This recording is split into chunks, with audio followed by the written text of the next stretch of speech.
Welcome to the Real Women, Real Business podcast, where we believe you don't have to choose between doing what you love and building something truly successful.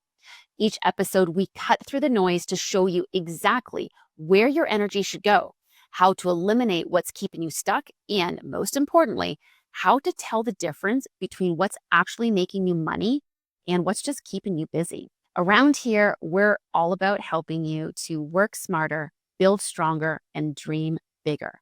You've already built something amazing, but if it feels like you're stuck in a cycle of back-to-back calls, half-finished launches, and late nights just trying to catch up, you're not alone. Most women start their businesses with passion and drive, but somewhere along the way, they start settling for good enough. They want more, but worry it will cost them too much. And let's be honest, we spend so much time thinking about how to help others, we start feeling guilty for wanting to build real wealth or prioritize our own goals. That's exactly why I created the Real Women, Real Business Mastery Program to help ambitious women like you stop settling for just enough and start building a business that's truly aligned, where passion, profits, and progress work together, because making more doesn't mean sacrificing more. It means building smarter with the right support and the right strategies. If you're ready for sustainable success in a business you actually love running, book your free coaching assessment at aboutShaunaLynn.com/coachmate. Let's explore what's possible together.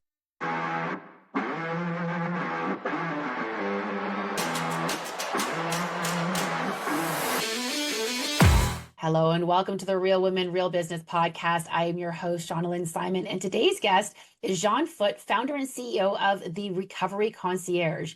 Jeanne and her team support individuals and families through mental health challenges, addiction recovery, trauma healing, and peak performance using a holistic, trauma-informed approach. With lived experience and credentials as an international certified alcohol and drug counselor, plus training in hypnotherapy, neuro-linguistic programming, otherwise known as NLP. You've heard us talk about that on the show, and somatic work. Jeanne is known for helping people build real resilience and sustainable change. So today we're going to be talking about what recovery can look like in everyday life and why emotional sobriety and nervous system regulation might be some of the most practical leadership tools we have. And don't worry, we're also going to explain what all of those things we just mentioned actually are. So Jeanne, welcome to the show. Thank you very much for having me. It's my pleasure to be here. I'm really excited to get into this, and I want to start with talking about recovery, because I think there's probably a lot of people who are listening to this and are saying like, listen, Shauna Lynn, I'm not an addict, I'm not an alcoholic, I'm not recovering from anything. And you actually say we're all in recovery from something. So what do you mean by that? Because we've got a whole lot of high functioning women listening to this who might not be relating to this word recovery quite the same way. So can you explain that a little bit? Absolutely. So we're all in recovery from something means we're in recovery from life. I think if we're human, it's just part of our journey is to be messy and imperfect. And so we adapt from with the best of intentions from the environments that we're raised in. And some of us are more stuck than others in certain areas. Like we're multifaceted, like we can have talents in so many different areas, but yet we could be stuck in one place. Maybe it's around boundaries. Maybe it's around, overgiving or, wanting to, being a helper to the detriment of our own well-being, which I think women are really familiar with. So I do believe we're all recovering from something. And I think part of that is our own unique spiritual curriculum that each and every one of us gets when we're born, and we're just human. And I think the more we embrace that and the more we recognize that we're all messy, we're all imperfect, I think the better on we can be and the happier we will be. Well, I think it's so true, though. I mean, there's so many times where I think that, like, I work with clients, especially people pleasing and boundaries are probably two of the biggest things that come up consistently with my clients. And I actually just had a coaching call earlier today where we had to acknowledge that a long-standing client of my clients is no longer the right fit for their business. And that's a hard thing to realize. But the people pleaser would like to say, well, we'll just take that client on still, but then you're compromising your boundaries, you're compromising all these different things. And Your so integrity. your integrity, your worth, your money, your bank account, your freedom and flexibility, because you're going to charge less or whatever that looks like. Like there's just so many things that we end up compromising because of this. And so I would say that majority of my clients are what I would love to say are recovering from people pleasing. Like that's probably one of the biggest things I think as women I come across. But to your point, there's so many other things that we're potentially recovering from, things that we've kind of been pre-programmed, I guess, to feel. And it's not even just feeling, but it's this is how you do things. This is the proper protocol or standard or acceptable practice. And we're realizing that things are changing. So, like you've talked about, like there's some socially acceptable ways that people are often numbing out, especially entrepreneurs. And this is how some of this shows up. Is that, am I getting this right? Absolutely. Well, I just want to go back to what you said is like why we do what we do, the people pleasing and everything. And as children, we take on various archetypes in different families. So for whatever reason, you could be the athlete, you could be the straight A, the academic in the family, you could be the joker in the family, you could be the people pleaser, the caregiver, whatever role. There's very many different types. All of those roles help children in a family feel safe and predictable. And this is going across spectrum. Of course, there's spectrum in everything I say. Okay. Obviously, there's Yes, different. not everything fits into a Yeah. nice, neat little box. Yeah. Yeah. Okay. So a child takes on a role because they know how mom and dad are going to respond or their caretakers are going to respond and they know what to expect. Those roles serve a child well. What happens is when we don't outgrow those roles and we're now adults and we're still playing the people pleaser, or we're not speaking up because we think nobody wants our opinion in the boardroom, this is where it's going to fall apart. And so what happens is it gets you so far. And what people typically do is they trade their authenticity for attachment. They want secure attachment. I want to be liked. I will know that I'm safe in this Mm, crowd. And so it doesn't really matter if I don't really think I'm all completely on board. I'm just going to go with it until you can't stand it any longer. And that that's is when people have so a spiritual true. awakening of some sort and they go, okay, I need to do something different. Well, and I think what's interesting too, like you talk about how this came from childhood. And I think people don't realize is some of the triggers that end up putting them into those positions where they fall into those natural patterns, like they might not even recognize them as being a particular trigger or a Agreed. pattern. And it's funny. So what you had me thinking about when you were talking about that is my mom and I have always been quite close, except for when I was a teenager and I was an absolute nightmare of a teenager with my mom. My dad and I got along great, but my mom and I, we butt heads because, and she had to be the mean person and everything. And of course, naturally, because I was a teenager, I knew way more than my mom did. As an adult, we've lived in separate cities for most of my life, but we would spend like extended periods of time together. And she now actually lives in my city. So I see her even more. And when I first moved her to my city, I can remember having to stop and pause at moments because I would respond to her in a way that was similar to what a 16-year-old child how she would respond. And I would have to stop and pause and say, Mom, I'm really sorry. That wasn't quite appropriate. I somehow reverted back to a 16-year-old and snapped at you. And that was so disrespectful and so inappropriate. And she, of course, always appreciated that I caught myself. But it was this interesting thing that because we were spending so much more time together, I had to identify the fact that I was doing this so I could change the pattern. And it was something that I didn't even realize I would revert into that because something that she would say or do would just send me back to the 16-year-old self. And so I feel like there's probably like a lot of things that we're doing that we don't even realize someone has said or done something that kind of just immediately like we revert like, oh, like this is familiar. This is where I need to hang out here. And we probably don't even realize some of those triggers. I don't know if trigger is quite the right word No, for it. you actually brought up something really important. Firstly, in significant relationships, so parents and children, and obviously marital relationships or partnerships, right? You're going to see that kind of behavior. And the reason you see it is it's actually science. Your brain actually is altered by significant relationships. So you do revert back. That's why you Okay. may not even need to be in the same house. But the Okay. same Good to know. dynamic plays out, right? It's maybe Yeah. whether it's rolling the eyes or hands on the hips or the attitude or whatever it may be for each and every one of us, or overextending or in various different ways. But it is literally is science. It's significant relationships and it's part of our attachment. and secure attachment. And there's all different attachment theories, right? Around that, styles, rather, I should say. But that's exactly what's happening. Oh, So, that's so really normal. interesting. And good for Okay. you for apologizing, right? Always. Oh, always. If there is one thing I do, it is I own with anyone in my life. If I say the wrong thing, whether it was intentional or not, I always own it. And But yeah, so many absolutely. don't. I'm like you in that respect. I own my stuff. I own my side of the street, as they would say, but many Yeah. don't.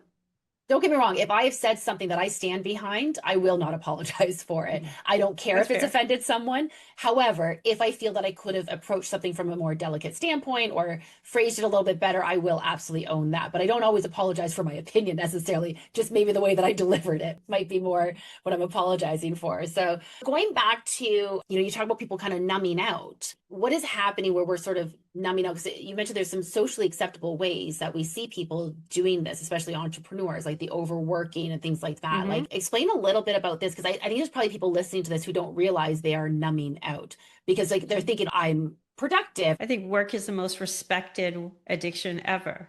There's a very practical sense to it. Like you need to provide for family. It may be something, especially if you're an entrepreneur, you're in love with what you do.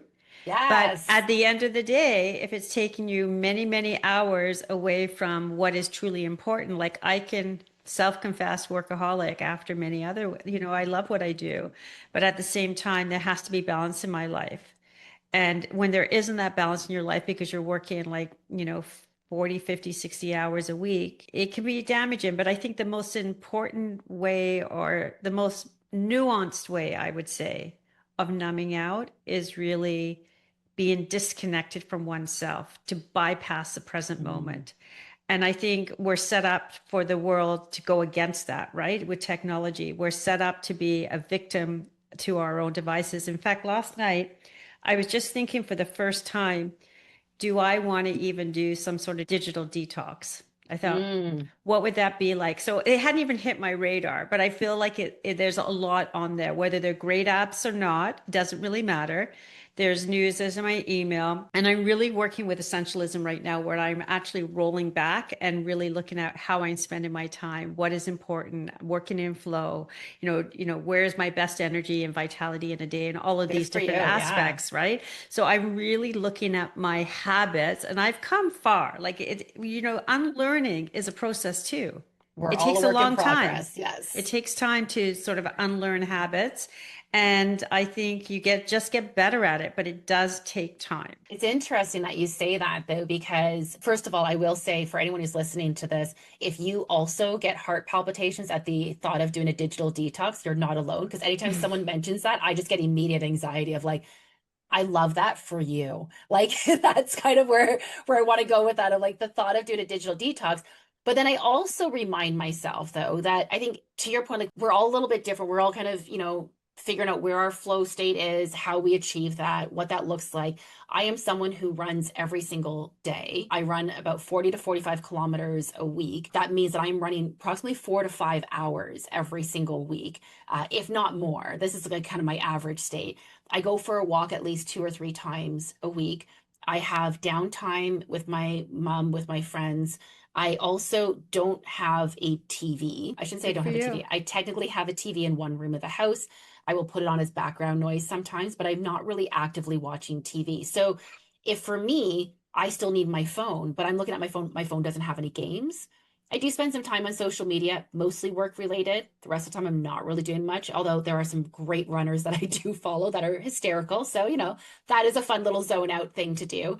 But the point that I'm making is as much as it might give me a panic attack to think that I'm going to do a digital detox, I'm also making improvements in other ways to find ways to connect more with myself, to connect more with my friends and family, and feel like I'm not just working all the time. Like I'll admit, Well, like when that's I vital. That's vital. right. Like, but like talking about the apps, well, Audible is one of my apps, and I need my audiobooks because that's how I consume most of the information because I don't sit down with a book necessarily. I don't have that kind of time necessarily. So I think we all find kind of our ways of doing things. Hmm. But I like what you're saying though about kind of figuring out like what are we addicted to? Because there's still plenty of things that, yes, I'm Well, addicted to. I food mean, is one. food Definitely is food one. is one. And it tends to Um, be more related to women, not typical, stereotypical, but where you've got for men, it's sex or porn or yeah.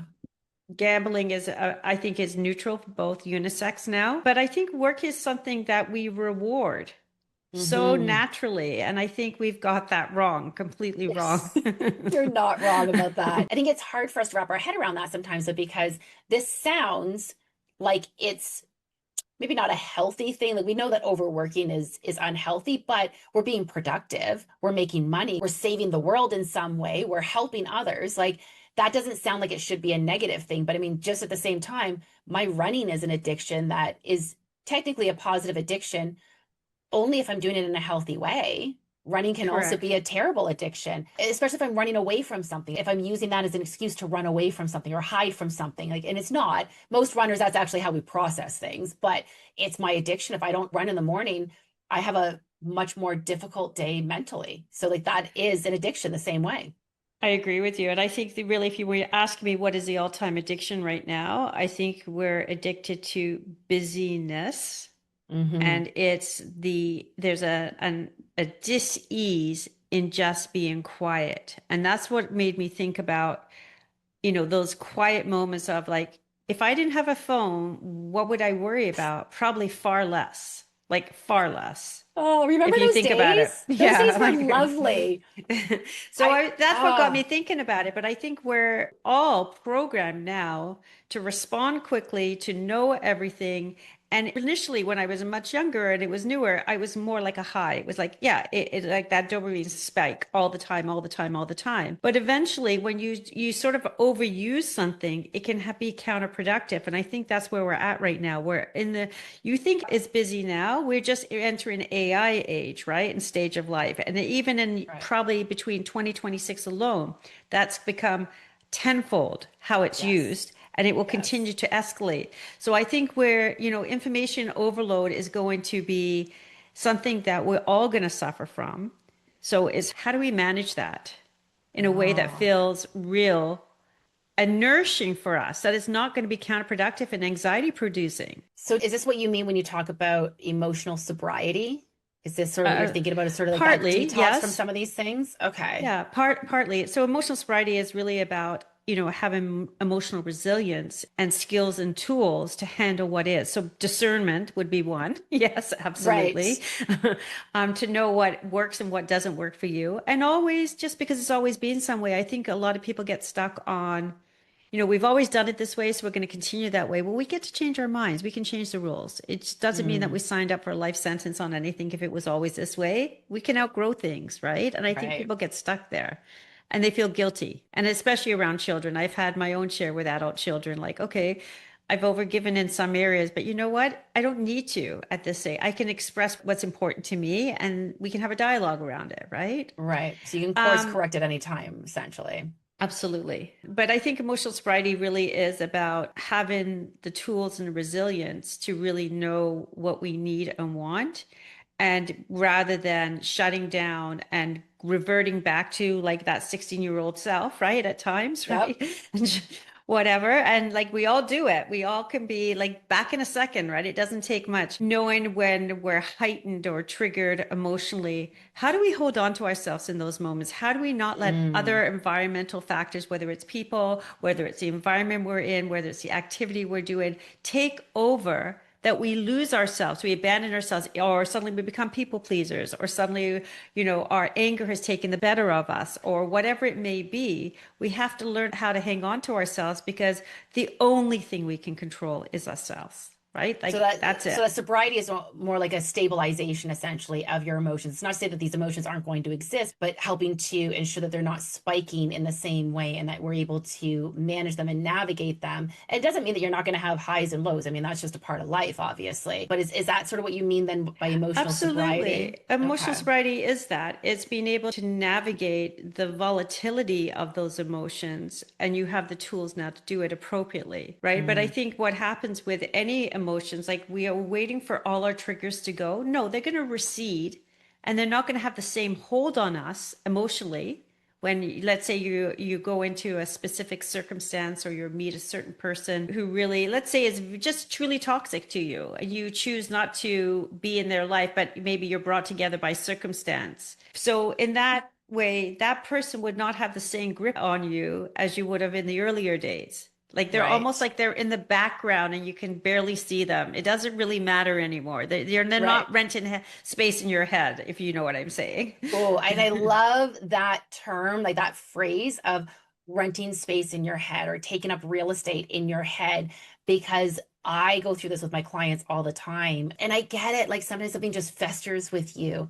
But I'll say to them, like, why are you letting this take up real estate in your head? There are plenty of other things that you can be focusing on. Why are you letting this sit with you? And sometimes I think it makes sense to evaluate, well, why is this getting the space and attention in my head that it is? Because sometimes it's something else, not that actual situation. It's something that is triggered or something like that. But yeah, sometimes we can't let other people dictate what's going to take up space in our head, because that gets overwhelming. Like when that goes back to that people pleasing. Like there's only so much we can do to please others. And ultimately, I'd love to say that I spend all my days not worrying about what anybody thinks. Of course, I care what people think, but not enough to let it take up that much space in my head. But it's interesting because I know for myself, like you can have more strength when you're emotionally resilient. There's an acronym in addiction treatment called HALT, hungry, angry, lonely, tired.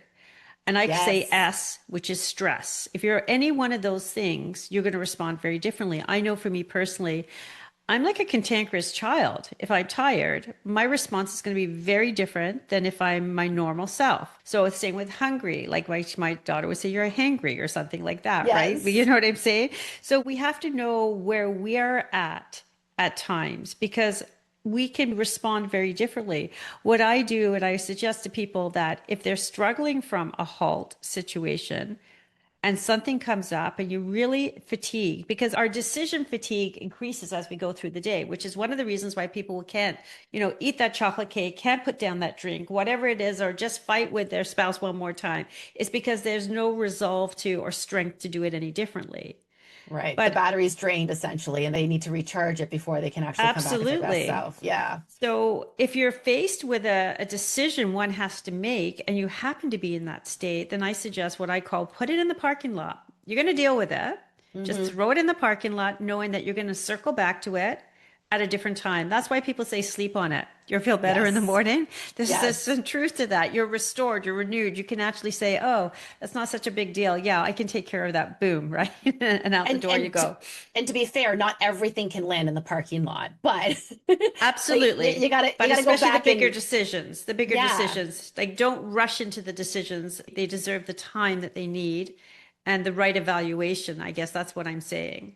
Yeah, and I think some people kind of pride themselves on like, I make quick decisions. Like that's great in certain circumstances, but if everything is a quick decision, are we spending enough time checking in with our gut? Are we reviewing what actually makes the most sense for you in that particular situation? Are you reacting based on some past experiences and maybe you're not coming from the best place? And yeah, are you hungry, angry, lonely, tired, or stressed? Because all of those things impact it. And because our audience is predominantly women, I am in perimenopause. And there are days where I can't figure out why I feel agitated, because I am someone who is so self-aware. They'll be like, I can usually tell like this event happened. Like maybe it was a client I really wanted to work with and they said no for whatever reason. Like those ones, they kind of sit with you for a little while, but I usually move pretty quickly from that to a more positive, like, all right, make some space for the next person, it's fine. But every once in a while, I'll just have those days where I'm just like holding on to something because my perimenopause just has me in a mood. So there's also that part that sometimes, like all those other factors, I'm not hungry, angry, lonely, tired, or stressed technically, but my body, my hormones are shifting a little bit. My body's like, actually, you are going to be a little stressed today, whether you like it or not. But it's not like there was a specific trigger for it necessarily either. So I think it's important that we do check in on ourselves to ask ourselves, like, what is my current state? Like Tony Robbins is big about talking about like managing your own state, because we're the ones who are State responsible for how is we show up. incredibly important. And Hmm. I think most of us don't pay enough attention to it. I think we have this maybe crazy expectation that we're supposed to be in the right space or the good mood every single time. I'm fairly even tempered, but I do know what it's like to feel flat at times. Yeah. And it usually comes back to either there's too many demands coming at me at the same time, or I'm just not well rested, one of the two. And I'm noticing that as I get a little older.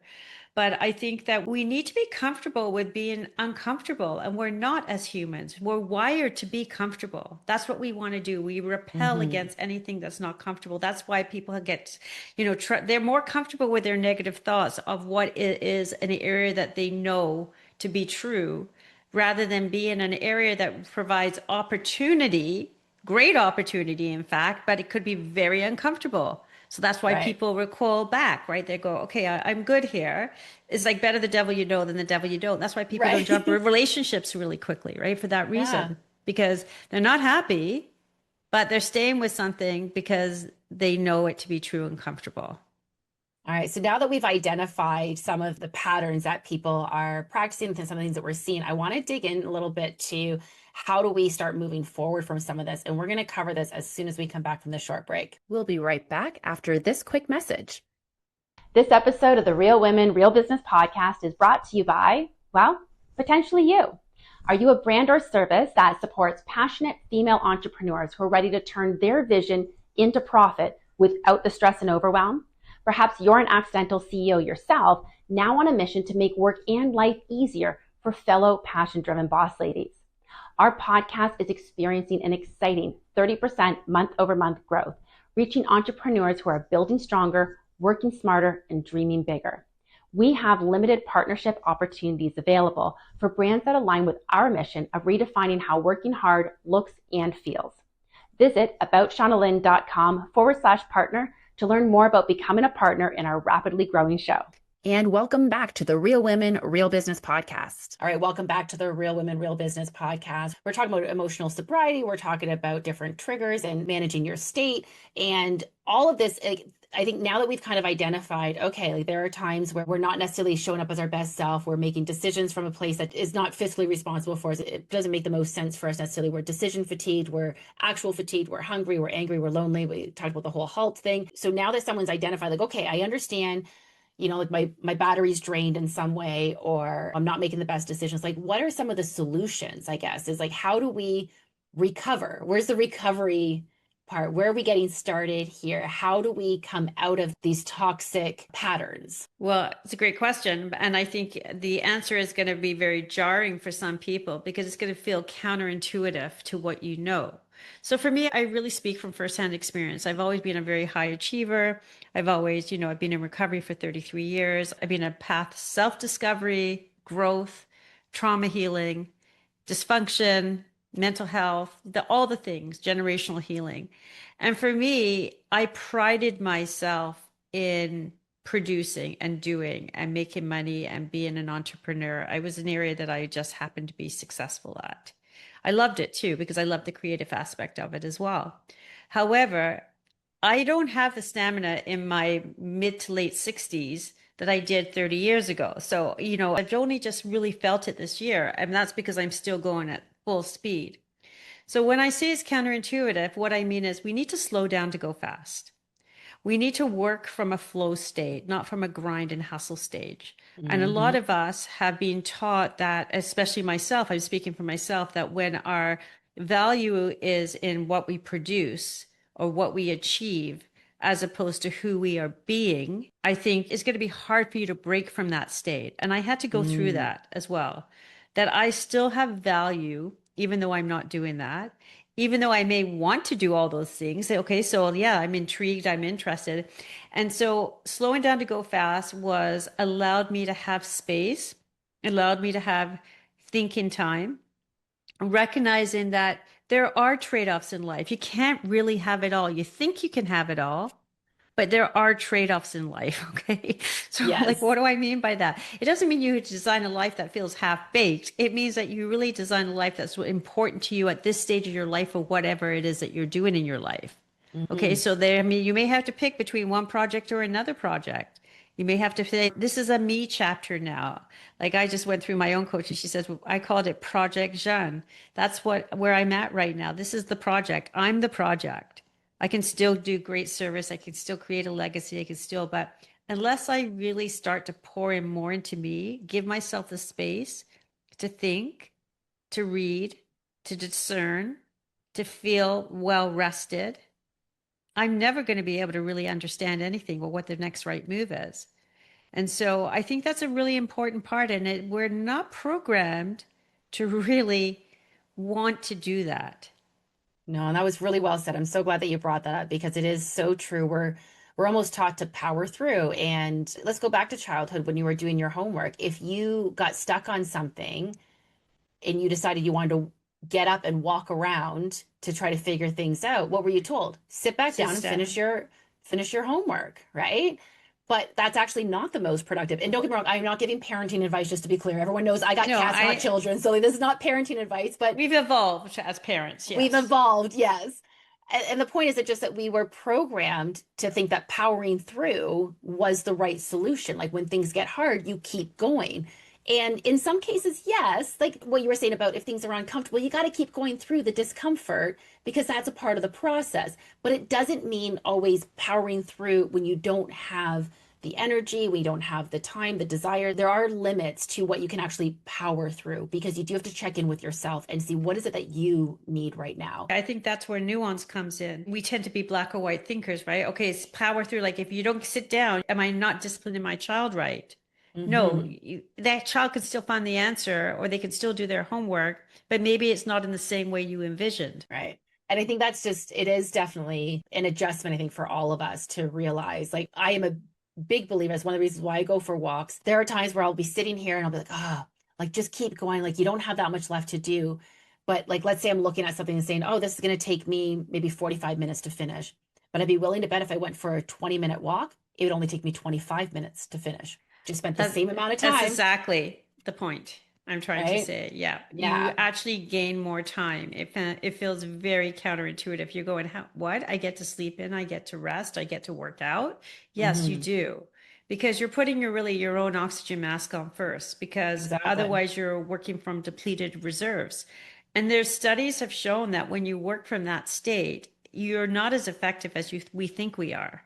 We're Exactly. really not. So you just diminish whatever it is that you're trying to achieve. Yeah, absolutely. Don't get me wrong. I think there's always going to be times where you've got like a product launch coming up or, a special project that you're working on. And sometimes we do power through because we're excited to. We don't want to stop on things. But even a 5-minute reset, then, like that's when I give myself the little like 5 minutes walk around.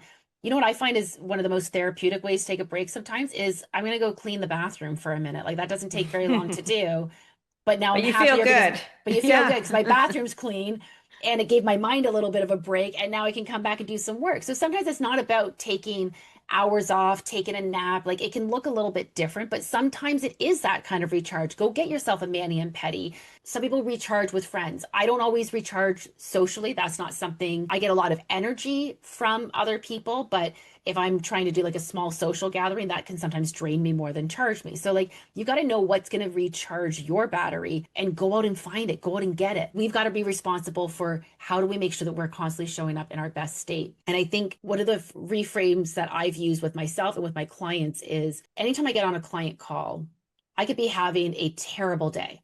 I could have like, just received the worst news. I'm dealing with emotional stress or whatever, but I'm going to spend a few moments resetting my nervous system and getting into the right state before I get on that call with the client. And this is something that if I can do that for my clients, why can't I do it for myself? And that's the reframe that I need to use of like, I know if I'm getting on a client call, I know that I need to spend a little bit of time to reset myself. But when it's just me, if I'm just powering through, so to speak, I don't take the time to reset sometimes. And so I have to remind myself, like, you are your client right now. You want to show up as the best self for yourself right now. What do you need to do that? And I think that's one thing before we sign off here. I'd love to talk a little bit about the nervous system and how do we regulate that nervous system, because that's one of the most powerful things that we can do as leaders. And I think it's something that isn't talked about enough, isn't taught enough, that people don't have the tools to do this. Well, they don't understand it, so the importance of it. So you've said something, you are your own best client always. Nervous system regulation really came from Stephen Porges, who understood that there's a new pathway in the nervous system, and that was the vagus nerve. And so you've heard about vagus nerve and Yes. vagus nurturing. And so basically we have three brains. We have obviously our head brain, and we have a gut brain, and we also have heart brain. Our gut brain has tremendous amount of hormones and chemicals like dopamine, serotonin, all of that, which is one of the reasons why people say I have a gut instinct, or they're feeling sick in many different ways. Or if Mhm. you look at your heart, for example, heart coherence really means either it's integrated. So when someone's in love, they have heart coherence. When you have a new baby, there's heart coherence. When there's a loss, literally feel like your heart is broken. So Yes. what we've done over the years is we've really worked from the neck up. We work from the head and the body as if they're two just separate organisms. They're one. And we really need to start recognizing that. I think Mm, medicine needs to recognize it as much as people in general, and that's part of the issue. I think we're getting there slowly, but it's slow. And so what hmm happens is our intel we thought used to come from our top down, it comes from body up. So what they call neuroception is basically the sensations you're feeling in your body. So your muscles are tight, or you feel a little achy, or you feel like you're sick to your stomach, or whatever that may be. You know, it can be anything and everything for different people in different circumstances. But what's happening is that intel fires up to the brain. So what's happening is people are not paying attention to all of this, and they're running on autopilot, hydroplaning through their life as if, I'm going to get, how many people do you know driving their cars and they're not in their car? Like, Yeah. I know I've Yeah. been there too. I've been guilty of that. Like you suddenly, you're not paying attention. You go, oh, I missed my turning or whatever, Right. right? Or I arrived at my destination, but I do not remember how I got here. Yeah, Yeah. you're deep in thought, right? Yeah. So we need to be aware. So neuroception and awareness of attunement to what are we feeling? What are we feeling? Because once we know what we're feeling, we can understand what we're thinking. It happens a split second before. So Mm, nervous system regulation is really bringing you back into more of a coherent state, an integrated state. So most people are in a stress response, which is sympathetic nervous system. We want to be in what we call a parasympathetic nervous system state. So that is the calm state. That's where digestion happens. That's where, you feel coherent and you have this creativity rises and everything sort of goes in flow. That's where flow happens in a parasympathetic state. So hmm I think the moral of the story is, I always say to my clients as well is that you want to be your own best science experiment. You don't have to do any of this perfectly. You don't have to be a scientist either to understand it. You just have to be curious enough to say, hey, what's going on for me? What's, mm, what am I feeling? When you're trying something new for the first time, like meditation and breath work is the most accessible resource ever. It is so accessible and so cheap and fast. It has the hmm biggest transformation for your buck.